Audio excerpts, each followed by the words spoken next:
नमस्ते। Prime recap में आपका स्वागत है। अपने परिवार के खत्म हो जाने के बाद एक 6 साल के लड़के को एक सैनिक ने बचाया और वह रूस के सबसे युवा हीरो के रूप में अपनी यात्रा शुरू करता है। आज हम 2019 की फिल्म सोल्जर बॉय की कहानी का सारांश प्रस्तुत करेंगे।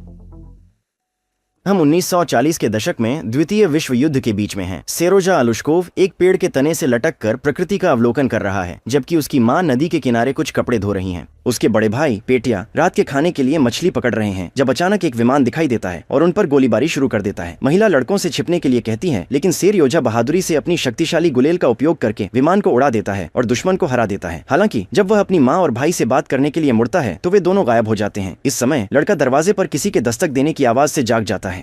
वह तुरंत उसकी सहायता के लिए भागता है, यह मानते हुए कि बाहर खड़ी व्यक्ति उसकी माँ है। हालांकि उसे अपनी चाची अनास्या के आगमन से आश्चर्य होता है। वह महिला डरी हुई है और लड़के से कहती है कि वह अपनी चीजें पैक करे और निकलने की तैयारी करे।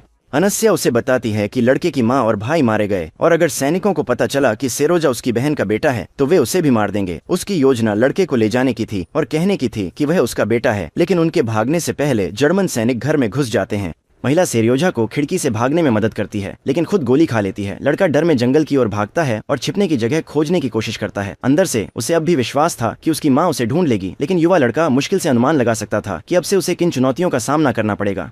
कुछ घंटे बीत चुके हैं और सेरयोजा को अपने आप जीवित रहने का तरीका खोजना है। एक नदी के किनारे पानी पीते समय लड़का कुछ सैनिकों के आगमन से चौंक जाता है।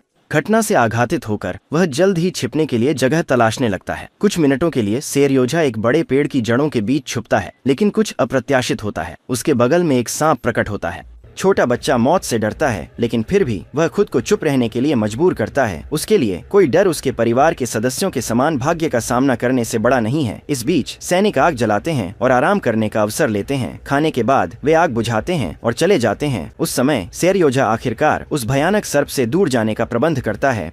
भूखा लड़का आदमियों द्वारा छोड़ी गई डिब्बों में से एक उठाता है, खाने के अवशेष की उम्मीद में। कुछ दिन बीत चुके हैं और लड़का इतना कमजोर हो गया है कि वह मुश्किल से चल सकता है। उसे रास्ते में कुछ छोटे फल मिलते हैं, लेकिन जल्दी ही जगह पर बमबारी होती है और सेरोजा को भागना पड़ता है। उस दोपहर बारिश शुरू हो जाती है। हालांकि लड़का थका हुआ है और आश्रय की तलाश में बाहर जाने की ताकत नहीं रखता। कुछ घंटे बाद उसे 2 रूसी सैनिकों द्वारा पाया जाता है, जो उसे शिविर में ले जाते हैं। वहाँ सेरयोजा का स्वागत कुजनेत्सोव द्वारा किया जाता है, जो कमांडर है, और तुरंत अपने आदमियों को लड़के को खिलाने और उसकी देखभाल करने में मदद करने का आदेश देता है। उस दिन से लड़के को उसके नए उपनाम सर्गेई से बुलाया जाता है। कुछ घंटे बीत चुके हैं और सैनिक अपनी मानसिकता को विचलित करने के लिए युद्ध शुरू करने से पहले अपने परिवार के सदस्यों के बारे में बात कर रहे हैं। हालांकि जब वे कम से कम उम्मीद करते हैं तो उन्हें एक बम से आश्चर्य होता है।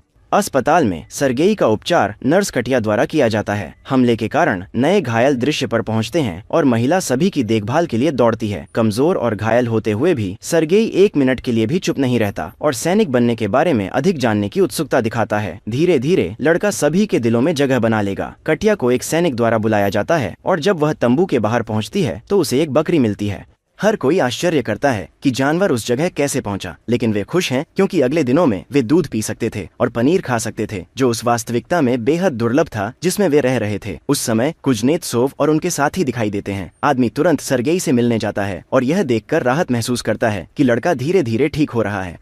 लड़का कहता है कि उसे एक बड़े सुई से इंजेक्शन मिला, जिससे उसे बहुत दर्द हुआ। वह मानता है कि पहले तो वह भाग जाना चाहता था, लेकिन अपनी बहादुरी के कारण उसने रहने का फैसला किया। अंत में सर्गेई कमांडर की पिस्तौल देखने को कहता है और हथियार को खाली करने के बाद आदमी उसे सौंप देता है। युवा लड़का हथियार के किनारे पर हस्ताक्षर के बारे में पूछता है और कुजनेत्सोव बताता है कि यह एक विशेष हथियार है जो उसे जनरल ओस्ताजेव्स्की द्वारा दिया गया था।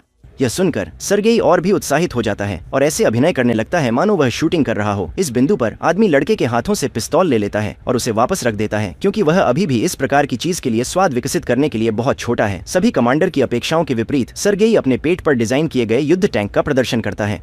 फिर वह कुजनेत्सोव से पूछता है कि क्या उसके पास कोई हवाई जहाज है। ये जानने पर कि उस आदमी के पास कभी कोई एयरशिप नहीं था, सर्गेई ने उसके घायल हाथ पर पट्टी पर एक विमान खींचने का फैसला किया। जब कमांडर तंबू छोड़ता है तो कात्या उसके बारे में लड़के से बात करने की हिम्मत जुटाती है। नर्स आदमी से लड़के को उनके साथ रहने देने के लिए कहती है और कुजनेत्सोव तुरंत अनुरोध को अस्वीकार कर देता है। वह दावा करता है कि एक बच्चा वहाँ नहीं होना चाहिए और कहता है कि वह उसे अनाथालय ले जाएगा। बाद में कुछ सैनिक सर्गेई से मिलने जाते हैं और युवा व्यक्ति पहली बार दूरबीन का उपयोग करने के लिए उत्साहित है। जैसे ही वे निकलते हैं, रेजो दिखाई देता है और लड़का उसकी बाहों में दौड़ता है। आदमी लड़के को एक मिठाई देता है। बाकी कैंप की तरह रेजो भी उसके साथ मजबूत संबंध बना रहा है। रात के दौरान कटिया अपनी साथी नर्स से बात करती है और उसे बताती है कि वह अब सो नहीं सकती, क्योंकि जब से सरगेई आया है वह उसके बारे में सोचना बंद नहीं कर सकती। महिला कहती है कि जब उसने पहली बार उसे देखा था तो उसके अंदर कुछ बदल गया था, जैसे मातृभाव। कात्या प्रकट करती हैं कि हालांकि वह नहीं चाहती कि लड़का युद्ध के बीच में हो, बल्कि सुरक्षित वातावरण में हो। उसका सबसे बड़ा डर यह है कि कमांडर उसे कहीं और भेज देगा, क्योंकि तब वह उसे कभी नहीं ढूंढ पाएगी। अगली सुबह इगोर कुज़नेत्सोव से बात करने जाता है। सैनिक उसे लड़के को शिविर में छोड़ने के लिए मनाने की कोशिश करता है, क्योंकि सैनिक उससे जुड़ गए हैं। आखिरकार जब उन्होंने सरगेई को देखा तो उन्हें अपने दिलों में गर्माहट महसूस हुई, क्योंकि यह उन बच्चों के भविष्य के लिए था जिनके लिए ये लोग लड़ रहे थे। हालांकि कमांडर एक बार फिर कहते हैं कि उस युद्ध शिविर में बच्चों के लिए कोई जगह नहीं है। कुज़नेत्सोव मानते हैं कि वह भी लड़के से जुड़े हुए हैं, पर उन्हें उसके लिए सबसे अच्छा करना था। आखिरकार कमांडर कहते हैं कि उन्होंने अनाथालय के लिए कागजात पहले ही साइन कर दिए हैं, इसलिए उनके आदमियों को इस विचार की आदत डालनी चाहिए कि अब उस युवा व्यक्ति के आसपास नहीं रहने का समय आ गया है। कुछ घंटे बाद एक हमले के दौरान कुज़नेत्सोव अपने सैनिकों को दुश्मनों पर बमबारी करने का आदेश देते हैं, जबकि वह कटिया की मदद के लिए युद्ध क्षेत्र में जाते हैं, जो एक घायल व्यक्ति को बचाने के लिए काम कर रही थी। जब लड़ाई खत्म हो जाती है, वे शिविर में लौट आते हैं और अनाथालय का निर्देशक सरगेई को ले जाने के लिए वहाँ होता है। आदमी कार में इंतजार करता है जब वे लड़के को अलविदा कहते हैं, लेकिन कात्या बेहद दुखी होती है और बिना अलविदा कहे जाने का फैसला करती है।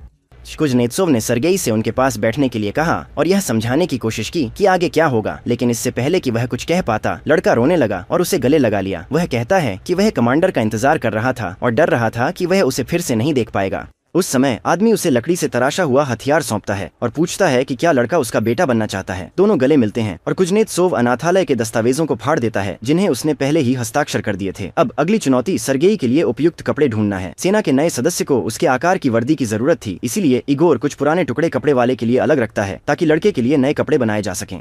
थोड़ी देर बाद कात्या सबसे छोटे जूते लेकर आती है जो वह पा सकती थी। मोची से कुछ बदलावों के बाद वे सरगेई के लिए एकदम सही होंगे। अगली सुबह कुज़नेत्सोव लड़के के कमरे में उसे जगाने के लिए जाता है। आदमी कहता है कि एक असली सैनिक की तरह उसे 45 सेकंड में तैयार होना होगा। फिर वह उसे उसकी नई वर्दी सौंपता है।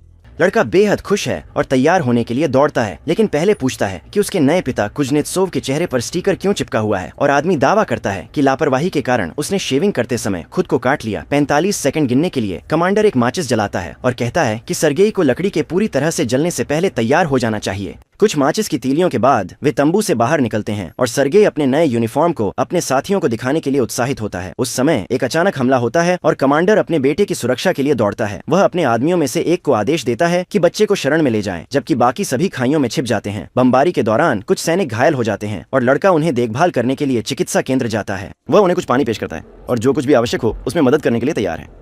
जिस व्यक्ति की आंखों पर पट्टी बंधी थी, उसने सेर्गी से अपने परिवार द्वारा भेजा गया पत्र पढ़ने को कहा। हालांकि लड़का अभी तक पढ़ नहीं सकता था और उसने उस गरीब सैनिक को खुशखबरी देने के लिए बातें बनानी शुरू कर दी। बाहर बम गिरते रहे, इसलिए अपने साथियों को शांत करने के लिए सेर्गी ने उनके लिए गाने की पेशकश की। सभी भावुक हो गए। आखिरकार वह एक बड़ा तनावपूर्ण क्षण था, और फिर भी एक बच्चा उन बीमार लोगों के दिलों में राहत और यहाँ तक की आशा देने में सक्षम था।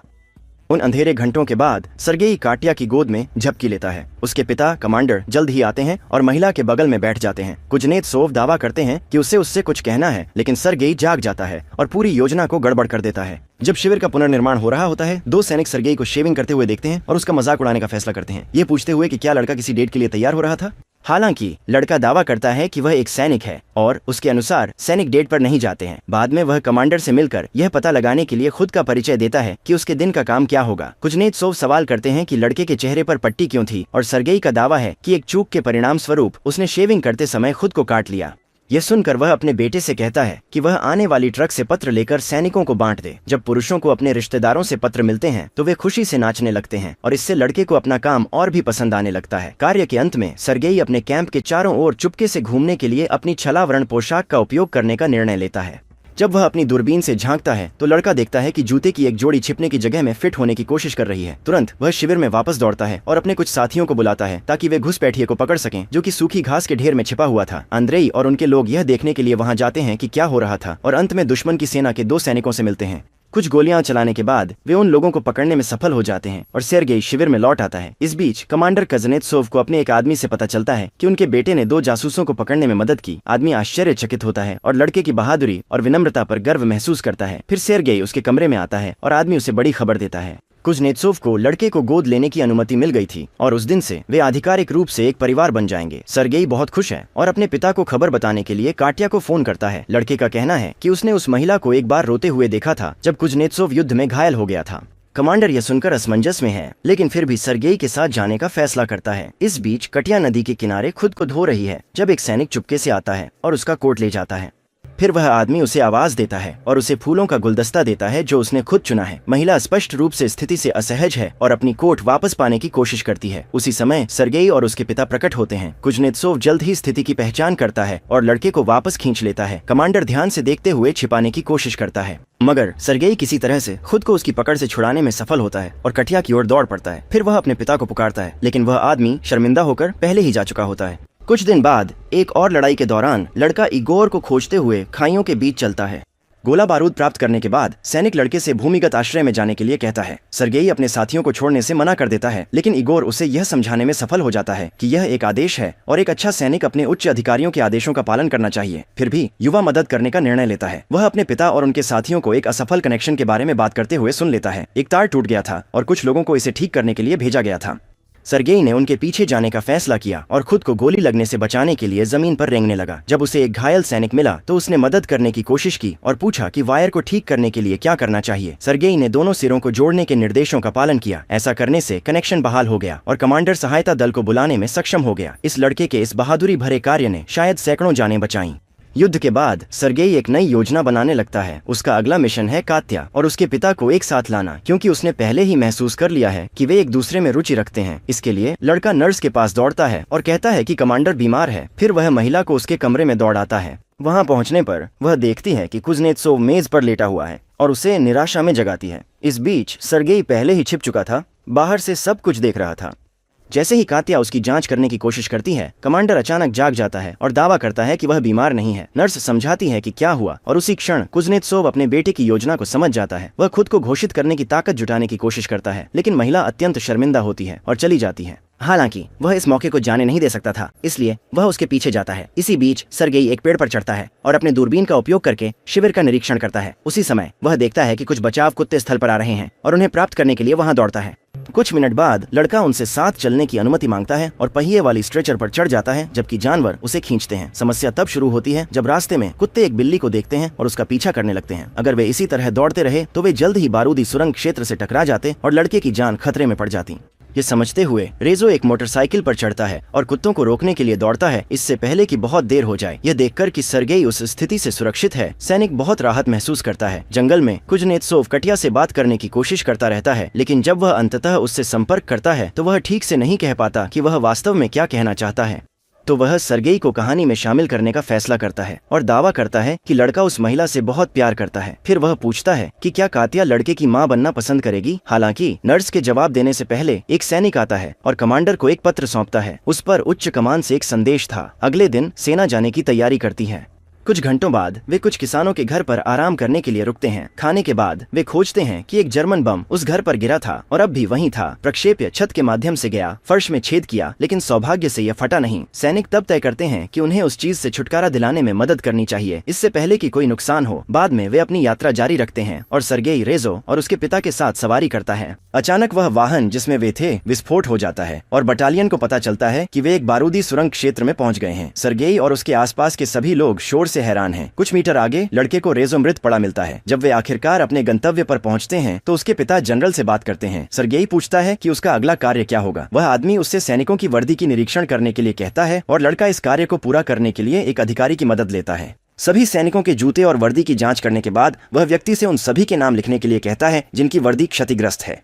जो आदेश दिया गया था उसका पालन करने के बाद लड़का रिपोर्ट देने के लिए जनरल के कार्यालय में लौटता है। रात के दौरान सर्गेई और उसके पिता आगामी पुरस्कार समारोह के बारे में बात करते हुए जंगल से गुजरते हैं। गार्ड का प्रतीक चिन्ह उन लोगों को दिया जाने वाला बैज है जिन्होंने देश को बचाने के लिए अपनी जान जोखिम में डाली। इसका मतलब है बेशक कि सर्गेई को भी यह पुरस्कार मिलेगा। अपने पहले पुरस्कार का जश्न मनाते समय एक बम गिराया जाता है और कुज़नेत्सोव दब जाते हैं। लड़का उसे वहां से बाहर निकालने की कोशिश करता है, लेकिन उसके पास मलबा उठाने की ताकत नहीं होती। बाद में बमबारी के बाद अपने साथियों की मदद से कमांडर को वहां से बाहर निकाला गया और चिकित्सा देखभाल दी गई। गंभीर रूप से घायल होने के बावजूद आदमी ठीक होता रहता है और जल्द ही अपने साथियों के साथ फिर से मार्च करने के लिए तैयार हो जाता है। अगले वर्ष 1943 में सर्गेई को द्वितीय विश्व युद्ध के सबसे युवा सैनिक के रूप में सजाया गया था। आखिरकार उन्हें एक मेडल ऑफ ऑनर मिला।